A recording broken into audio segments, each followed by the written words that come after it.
গাজায় লাশের পাহাড়, জেনিনে নতুন ঘাঁটি গড়ে তুলছে ইসরায়েল। ফিলিস্তিনের গাজায় প্রতিদিনই ধ্বংসস্তূপের নিচ থেকে উদ্ধার হচ্ছে লাশ। ১৫ মাসেরও বেশি সময় ধরে চলা ভয়াবহ সংঘাতের মৃতের সংখ্যা বাড়ছেই। ইতোমধ্যেই নিহতের সংখ্যা ৪৮,০০০ ছাড়িয়েছে।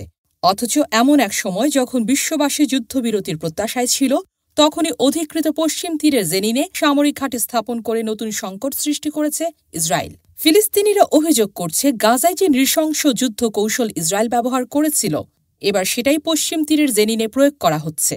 শহরের বড় অংশ ধ্বংস করে সেখানে ট্যাঙ্ক মোতায়েন করেছে ইসরায়েলি বাহিনী। ইতোমধ্যেই শরণার্থী শিবিরের বড় একটি অংশ গুঁড়িয়ে দেওয়া হয়েছে। স্থানীয় সূত্রের বরাতে জানা গেছে, পশ্চিম তীরের হেব্রনের দক্ষিণে অবস্থিত ফাওয়ার ক্যাম্পেও অভিযান চালিয়েছে ইসরায়েলি সেনারা।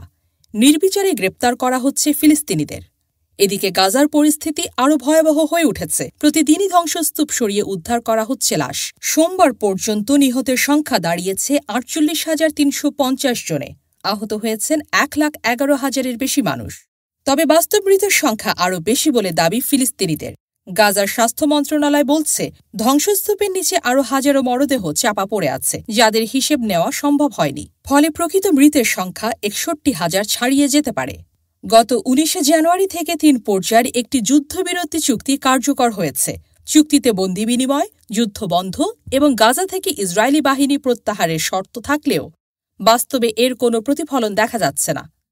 হামাস অভিযোগ করছে, ইসরায়েলের প্রধানমন্ত্রী বেনিয়ামিন নেতানিয়াহু ইচ্ছাকৃতভাবে বন্দি বিনিময় প্রক্রিয়া বিলম্ব করে যুদ্ধবিরতি চুক্তি ভঙ্গ করছেন।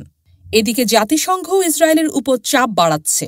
সংস্থাটির মতে, ইসরায়েলের আগ্রাসনের কারণে গাজার ৮৫% ফিলিস্তিনি বাস্তুচ্যুত হয়েছেন এবং অবরুদ্ধ এই ভূখণ্ডের ৬০% অবকাঠামো ধ্বংস হয়ে গেছে। ইসরায়েলের এই আগ্রাসন শুধু গাজা ও পশ্চিম তীরেই সীমাবদ্ধ নেই। আন্তর্জাতিক অঙ্গনেও চাপে পড়তে শুরু করেছে দেশটি। আন্তর্জাতিক অপরাধ আদালত ICC ইসরায়েলের বিরুদ্ধে যুদ্ধাপরাধের তদন্ত চালিয়ে যাচ্ছে। সম্প্রতি জার্মানি নবনির্বাচিত চ্যান্সেলর ফ্রিডরিখ মের্জ ইসরায়েলি প্রধানমন্ত্রী নেতানিয়াহুকে আমন্ত্রণ জানিয়েছিলেন, যদিও তার বিরুদ্ধে গ্রেপ্তারি পরোয়ানা রয়েছে। ICC জার্মানিকে তাদের আইনি বাধ্যবাধকতা স্মরণ করিয়ে দিয়েছে, যা ইসরায়েলের উপর আন্তর্জাতিক চাপ আরও বাড়িয়ে দিয়েছে। গাজা ও পশ্চিম তীরের সর্বশেষ পরিস্থিতি ইঙ্গিত দিচ্ছে, যুদ্ধবিরতি সত্ত্বেও সংঘাতের অবসান এখনও হয়নি। ইসরায়েল একদিকে গাজায় ধ্বংসযজ্ঞ চালিয়ে মৃতের সংখ্যা বাড়িয়ে চলেছে, অন্যদিকে জেনিনে নতুন সামরিক ঘাঁটি স্থাপন করে পশ্চিম তীরেও সংঘাত উস্কে দিচ্ছে। এই আগ্রাসন কেবল ফিলিস্তিনিদের দুর্ভোগই বাড়াচ্ছে না, বরং পুরো অঞ্চলের নিরাপত্তা আরও জটিল করে তুলছে। দেশ জগৎ ইন্টারন্যাশনাল ডেস্ক।